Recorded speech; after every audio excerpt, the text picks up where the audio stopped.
Tamil cine talk நேயர்களுக்கு வணக்கம். உங்களுடன் பேசுவது உங்கள் சரவணன். இப்போ நம்ம பார்க்க போகிற விமர்சனம் கங்குவா அப்படின்ற படம். கிட்டத்தட்ட 3 வருட தயாரிப்பு. ரொம்ப எதிர்பார்ப்போட தமிழகம் மட்டுமல்ல உலகம் முழுவதும் இருக்கிற தமிழர்கள் அவளோடு எதிர்பார்த்து காத்து கொண்டிருந்தார்கள். அதற்கு காரணம் படத்திற்கு செய்யப்பட்ட விளம்பரம்.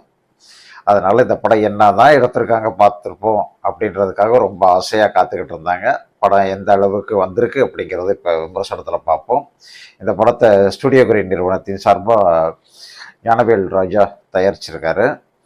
படத்தில் சூர்யா ஹீரோவை நடிச்சிருக்காரு. அப்புறம் Disha Pathani, Bose Venkat, Bobby தியால், Kalairani, Yogi Babu, Redin Kingsley, KS Ravikumar, Karunas, Premkumar, நட்டி நடராஜ், கோவை சரளா, வசுந்தரா தாஸ், அப்புறம் கடைசியாக சூர்யாவோட தம்பி கார்த்தியும் இந்த படத்தில் ஒரு கெஸ்ட் ரோலில் நடிச்சிருக்காரு.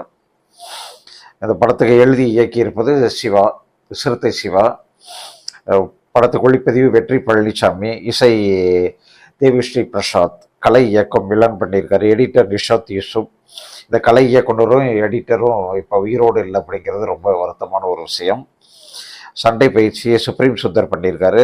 வசனத்தை மதன் கார்கி எழுதியிருக்காரு. உடைகள் அனுவர்த்தன், தட்சா பிள்ளை பண்ணியிருக்காங்க. நடனத்தை ஷோபியும் பிரேம் ரக்ஷித்தும் பண்ணியிருக்காங்க. இந்த படம் ஒரு பூர்வ ஜென்ம கதை, போன ஜென்மத்து கதை. அது முன்னாடி ஒரு 1000 வருஷத்துக்கு முன்னாடி நடந்த கதை.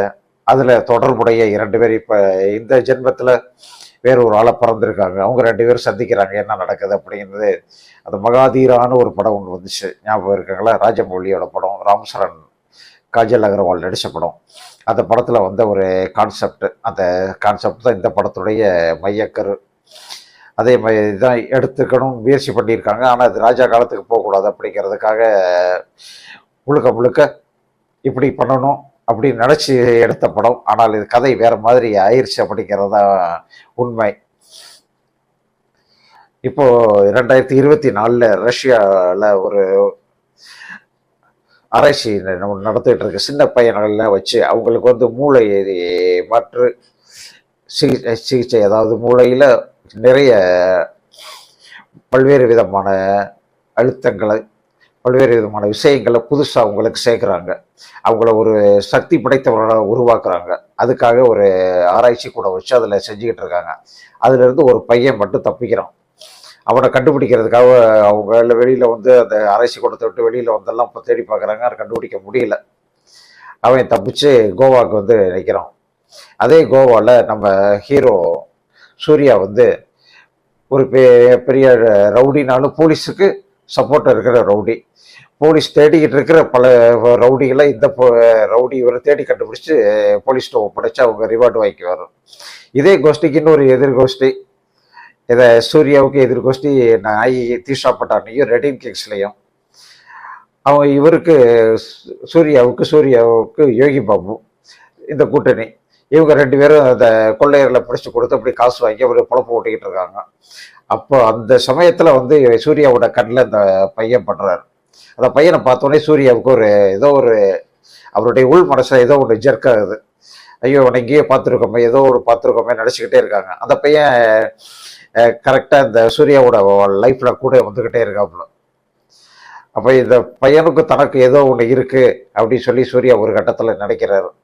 அது என்ன அப்படிங்கிறது தான் அந்த படத்துடைய, அது ஒரு 40 நிமிஷங்கள் கழித்து அந்த கதை விரியுது. அது எங்கே போகுதுன்னா 1110வது வருஷம் ரோமானிய படைகள் கப்பல் படை இந்தியா நோக்கி, தமிழ்நாட்டு நோக்கி வந்துக்கிட்டு இருக்கோம். அப்போ தமிழ்நாட்டில் பல்வேறு இடங்களில் ஒரு குறிப்பிட்ட பகுதிகளில், அந்த கப்பல் வந்த பகுதிகளில் ஒரு 5 நாடுகள், ஒரு 5 நாடுன்னா ஒரு சின்ன சின்ன குறுகிய நாடுகள், ஒன்று மலையும் மலை சார்ந்த பகுதி எல்லாமே, அது எல்லாம் சேர்ந்து ஒவ்வொரு நாடு தனித்தனியாக இருக்காங்க. அதில் பெருமாச்சி அப்படிங்கிற ஊரில் சூர்யா இருக்கார். அவருடைய அப்பா தான் தலைவர், அவர் தான் இளவரசர் மாதிரி இருக்கார். பக்கத்தில் ஆரத்தின்னு இன்னொரு நாடு இருக்குது. அந்த ஆரத்தி நாட்டில் இருக்கிறவங்க பயங்கர ரவுடிகள், எதை பற்றி கவலையே பட மாட்டாங்க, கொலைகாரர்கள். ரவுடிகள் மட்டும் இல்லை, கொலைகாரர்கள். யாராக வெளியே நபர்கள் யாராக இருந்தாலும் கொலை பண்ணியே தீர்வோம் அப்படின்றாங்க. அந்த கூட்டத்துக்கு தலைவர் யாருன்னா பாபி தியால். இப்போ அந்த கப்பல் படையில் வர்ற ரோமானிய படை வீரர் என்ன சொல்கிறாங்க, பெருமாட்சியில் நிறைய செல்வம் இருக்குது, அதை கொள்ளையடிக்கலாம் அவங்கள அப்படின்னு சொல்லி, நம்மக்கிட்ட எப்போவுமே ஒரு ஒரு எட்டப்பன் ஒருத்தர் இருப்போம்ல, அது மாதிரி ஒரு எட்டப்பன் போஸ் வெங்கட் வந்து அதை ரோமானிய படை வீரர்களுக்கு எடுத்து கொடுத்து அதை ரோமானிய இந்த பெருமாச்சி படைகளில் உள்குழப்பம் செஞ்சு அவங்கள பலம் விளக்க வச்சு அதை வச்சு இன்னைக்கு அடிக்கலாம் அப்படி சொல்லி யோசனை கொடுக்குறாங்க. அந்த யோசனைக்கு நட்டி நட்ராஜ் வந்து சிக்கிறாரு. கடைசி அவருடைய உண்மை தெரிஞ்சு போய் அவரை கொலை பண்ணிடுறாங்க. பெருமாச்சி சூர்யா தான் கொலை பண்ணிடுறாங்க. ஆனால் அவருடைய அந்த நட்டி நட்ராஜோட மனைவியும் மகனும் தன்னுடைய அவர் நட்டி நட்ராஜை கொலை பண்ண வேண்டாம், அது உயிரோடு இருக்கிறாங்க, அது செய்ய வேண்டாம்னு சொல்றாங்க. ஆனால் அந்த ஊர் பெரும்பான்மையான மக்களின் தீர்ப்புப்படி அவர் எரிக்கப்படுறாரு. அதனால அதை பார்த்து ரொம்ப அப்செட் ஆகிற, ரொம்பவும் கதற மனைவி வந்து வசுந்தரா மகனை வந்து இந்த மகனை நீயே பார்த்துக்க என் மகனை அப்படி சொல்லி சூர்யா கையில் கொடுத்துட்டு அவங்க கணவரோட சேர்ந்து அவங்கள தீயில விழுந்துடுறாங்க. இப்போ அந்த பையனை தான் வளர்க்குறாரு. அந்த பையனை ஆனாலும் இந்த பையனை கொண்டு போய் வெளியே இல்லை எங்கேயாவது வெளியூரில் துரத்தி விட்டுருக்கு அப்படின்னு ஊர் அதை மக்கள் எல்லாம் சொல்கிறாங்க. ஆனால் அவர் கேட்க மாட்டேங்கிறாரு. அந்த பையன் மேலே ஒரு அஃபெக்ஷன், ஒரு லவ்ல இருக்காரு. அந்த பையனை நான் தான் வளர்ப்பேன் அப்படிங்கிறாரு. கடைசி அந்த பையனை இவர் ஒரு தடவை ஒரு ஒரு காட்டுக்குள்ளே போகும்போது இவர் கத்தியில் குத்திடுறான், எங்கள் அப்பா வண்டி தானே கொலை பண்ணேன், உன்னை கொலை பண்ண போகிறேன். ஆனாலும் மறுபடியும் அந்த பையன் மேல் ரொம்ப பாசம் வச்சு இவர் மறுபடியும் அந்த ஊர்க்காரங்கன்னு பேசி அவர் தன் கூடயே வச்சிருக்காரு. அதே சமயம் இந்த ரோமானிய படைகள் ஆரத்தியோட பாபிதியால் கூட கூட்டணி சேர்ந்து இவங்களை சூர்யாவோட பெருமாச்சி அந்த நாட்டை அழிக்கிறதுக்கு ஒரு ட்ரை பண்ணுறாங்க. அதே சமயம் அந்த பையனை இவர் காப்பாற்றணும் அப்படின்னு இவர் நினைக்கிறாரு. இந்த கூட்டணி தான் இப்போ நிகழ்காலத்தில் வந்து அது இந்த கோவா சூர்யா அந்த பையனை வந்து பிரிஞ்சிருக்காங்க. இப்போ கடந்த காலத்தில் அந்த பையனை காப்பாற்ற முடியாத சூழல் ஆயிடுச்சு சூர்யாவுக்கு. ஆனால் இந்த பிறவியில் நான் அப்போதான் விட்டுட்டேன், 1910 தான் விட்டுட்டேன், ஆனால் இந்த தடவை நான் விட மாட்டேன், இந்த பையனை நான் காப்பாற்றியே தீர்வேன் அப்படி சொல்கிறாரு. அந்த ரஷ்ய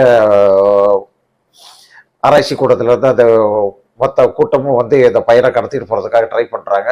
கடைசியாக என்ன ஆகுது, இவர் அந்த பையனை காப்பாற்றினாரா இல்லையா அப்படிங்கிறது அந்த படத்துடைய நீளமான கதை, திரைக்கதை. இதை எப்படி கொண்டு போயிருக்காங்க அப்படிங்கிறது கொஞ்சம் மாற்றி சொல்லணும் அப்படி சொல்லி செஞ்சுருக்காங்க. மகாதீர பாண்டியில் தான் பண்ணியிருக்காங்க. ஆனால் படத்தை கொடுத்த விதத்தில் நிறைய சொதப்பலாயிருச்சு. இப்போ முதல்ல படத்தோட ப்ளஸ் பாயிண்ட் மட்டும் என்னன்னு பார்ப்போம். ப்ளஸ் பாயிண்ட்ஸ் என்னன்னா, முதல்ல 3D கிராஃபிக்ஸ் சூப்பர், அட்டகாசம். அதை விஎஃப்எக்ஸ் எல்லாம் அவ்வளோ அழகாக பண்ணியிருக்காங்க. ஒரு கிராஃபிக் 3Dயில் நீங்கள் இப்போ கண்ணாடி போட்டு நீங்கள் உட்காந்துருக்கும் போது நீங்கள் எந்தெந்த காட்சிகள் எதெல்லாம் பார்த்து நீங்கள் பயப்படுவீங்களோ அதையெல்லாம் அந்த படத்தில் அழகாக கட்டியிருக்காங்க. ஒரு 8 நிமிஷத்துக்கு 10 நிமிஷத்துக்கு ஒரு தடவை அது மாதிரியான ஒரு நிகழ்வுகள் நடந்துக்கிட்டே இருந்து உங்கள் கண்ணை குத்த வருது, உங்களை அடிக்க வருது, அது மாதிரியான ஒரு சூழல் கொடுத்து உங்களை நீங்கள் படம் பார்க்கறது 3D படம் அப்படின்றத நிரூபிச்சுட்டே இருக்காங்க. அந்த வகையில் கிராஃபிக்ஸ், அதை 3D எஃபெக்ட்ஸு பிரமாதம், அதை இல்லைன்னு சொல்ல முடியாது. இது வரைக்கும் 3D கிராஃபிக்ஸ் வந்த தமிழ் படங்கள்லேயே இதுதான் பெஸ்ட்டு அப்படின்னு சொல்லலாம். அதுக்கு அடுத்தது என்ன, ஒளிப்பதிவு. அது ஒரு காடு சார்ந்த பகுதி, கடலும் மலையும் சார்ந்த பகுதி, அதையெல்லாம் அவ்வளோ அழகாக படமாக்கியிருக்காங்க. ஆனால் என்ன பண்ணிட்டாங்கன்னா, அது கலர் கிரேடிங் வந்து மகாதீரில் இருக்கிற மாதிரி வேண்டாம். சிறப்பூஞ்சியில் எப்போவுமே மழை பெஞ்சிக்கிட்டு இருந்தால் இடம் எப்படி இருக்கும் அது மாதிரியான 3Dக்காக இப்படி ஒரு கலரில் இருந்தால் தான் வைக்க முடியும், 3D அழகாக இருக்கும் அப்படின்னு நினச்சி இவங்க கலர் கிரேடிங்கை கொஞ்சம் குறைச்சிட்டாங்க. அதனால் நம்முடைய கண் பார்வைக்கு அது இந்த படத்தில் ஒளிப்பதிவு வந்து நம்ம சரியாக கணிக்க முடியாத அளவுக்கு இருக்குது. ஏன்னா அது 3D படம்.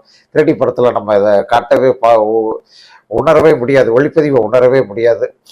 ஆனால் அதுக்கு பிறகு அடுத்தது பார்த்தா சவுண்ட் எஃபெக்ட்ஸு போட்டு தாளிச்சு எடுத்திருக்காங்கன்னு சொல்லலாம். படத்தில் துவக்கத்துலேருந்து கடைசி வரைக்கும் யாராவது ஒரு கேரக்டர் கத்திக்கிட்டே தான் இருக்காங்க. அந்த கத்துற மாதிரி ஒரு கேரக்டர் ஸ்கெட்சு எதுக்கு வச்சாரு இயக்குனர் அப்படி தெரியல. கலைராணி தான் ஃபஸ்ட்டு கத்த ஆரம்பிக்கிறாங்க. கடைசி வரைக்கும் கடைசியில் அதை புதிய வில்லனை நமக்கு அறிமுகமாகி 2வது பாகத்திற்கு லீடு கொடுக்குற கார்த்தியும் அதே மாதிரியே கத்துறாரு. ஆக மொத்த காதை நமக்கு கிழிச்சு எடுத்துட்டாங்க அந்த படத்தில். அதை காது கொஞ்சோன்னு கேட்டுக்கிட்டு இருக்கிறவங்களும் உள்ளே போய் உட்காந்துருந்தானா கண்டிப்பாக ரொம்ப அவங்களுக்கு ஒரு 4 நாளில் காது சுத்தப்பட்ட டமல் ஆயிரும். அந்தளவுக்கு பயங்கர சவுண்டு. அதுக்கப்புறம் நடிகர்கள் நடிப்பு அப்படின்னு பார்த்தா 3D படத்தில் எப்போவுமே எமோஷன்ஸை கொண்டு வரவே முடியாது. அது எல்லாரும் உலகளாவிய விஷயம்.